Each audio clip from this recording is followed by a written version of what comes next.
ইমাম হাসান হযরত ইমাম হুসাইন রাদিয়াল্লাহু তাআলা আনহুমা, হযরত খাতুনে জান্নাত মা ফাতিমা রাদিয়াল্লাহু তাআলা আনহা, হযরত মাওলা আলী রাদিয়াল্লাহু তাআলা আনহু, ওনাদেরকে আমার নবী কেমন মহব্বত করতেন, ভালোবাসতেন।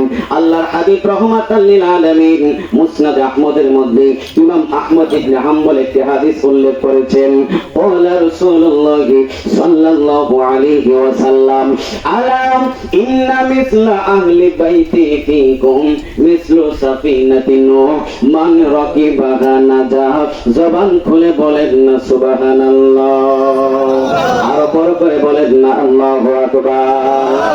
আমার নবী ডাক দিয়ে কই সাহাবীরারি, ও সাহাবীরা গো, নিশ্চয়ই আমার আহলে বায়াত হচ্ছে নূহ আলাইহিস সালামের কিস্তির মতো।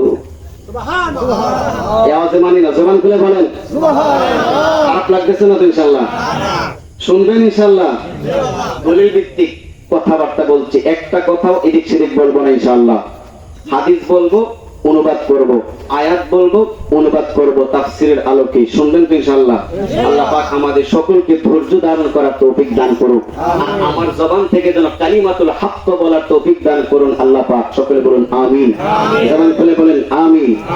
আল্লাহর হাবিব রাহমাতাল লিল আলামিন বলেছেন, নিশ্চয়ই আমার আহলে বায়াত হচ্ছে নূহ আলাইহিস সালামের কিস্তির মতো।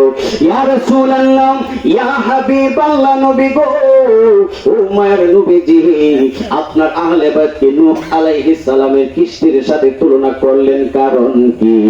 আমার নবী ডাক দিয়ে কই উম্মত, ও আমার উম্মতেরা তোমরা শুনে নাও, ও সাহাবায়ে কেরাম শুনে নাও, আমার আহলে বায়াতকে কেন নূহ আলাইহিস সালামের কিস্তির সাথে আমি তুলনা করলাম। তোমরা সবাই জানো নূহ আলাইহিস সালামের কিস্তি, যাদের কিস্তির মধ্যে যারা উঠেছিলেন, নূহ আলাইহিস সালামের নৌকার মধ্যে যারা উঠেছিলেন, একটা কথা মনে রাখবেন, নূহ আলাইহিস সালামের কথা, উনার ঘটনা বলা আমার উদ্দেশ্য নয়, উদ্দেশ্য হচ্ছে নবীর আহলে বায়াতের শান। সুবহানাল্লাহ। নূহ আলাইহিস সালামের ঘটনা যদি বলতে যাই, বিরাট লম্বা ঘটনা, 2-2.5 ঘন্টা এখানে চলে যাবে। আমি শুধু হাদিসটা বোঝানোর চেষ্টা করছি।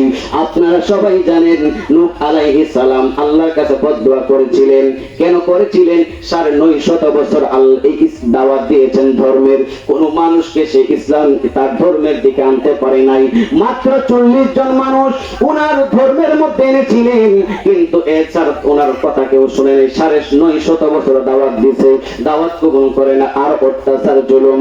এই জন্য আল্লাহর কাছে বদদুয়া করলেন, আল্লাহ এই জাতিকে আপনি ধ্বংস করে দেন। এরপর আল্লাহ পাক বলেছেন, তুমি একটি নৌকা তৈরি করো। এখানে বিশাল লম্বা ঘটনা। আপনারা জানেন এই নৌকার মধ্যে যারা উঠেছিলেন তারা নাজাত পেয়েছিলেন, যাদেরকে উঠতে পারে নাই, যাদেরকে নূহ আলাইহিস সালাম কিস্তির মধ্যে নেন নাই, তারা প্লাবনে ধ্বংস হয়ে গিয়েছিলেন। কথা বলেন ঠিক কিনা? এই জন্য কথা খুব খেয়াল, আল্লাহর হাবিব রাহমাতাল লিল আলামিন এটাই বোঝাতে চাচ্ছেন, নূহ আলাইহিস সালামের কিস্তির মধ্যে যারা উঠেছেন তারা নাজাত পেয়েছেন, যারা উঠতে পারে নাই তারা ধ্বংস হয়ে গিয়েছিলেন। আমার নবী জগৎবাসীদেরকে জানাইয়া দিয়েছেন, ও উম্মতের দল, আমার আহলে বায়াত সেম টু সেম নূহ আলাইহিস সালামের কিস্তির মতো।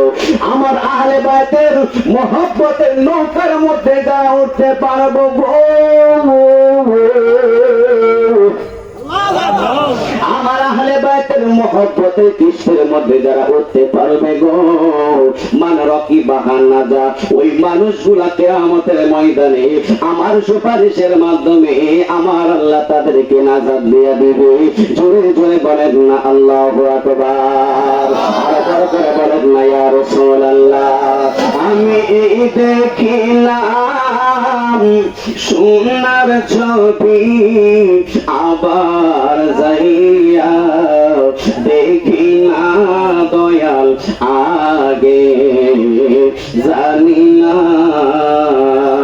তুমি এমন করে ছেড়ে যাইবা মুর্শিদ, আগে জানি না। খারাপ লাগতেছে বাবাজিরা, একটি বাসায় দুটি পাখি,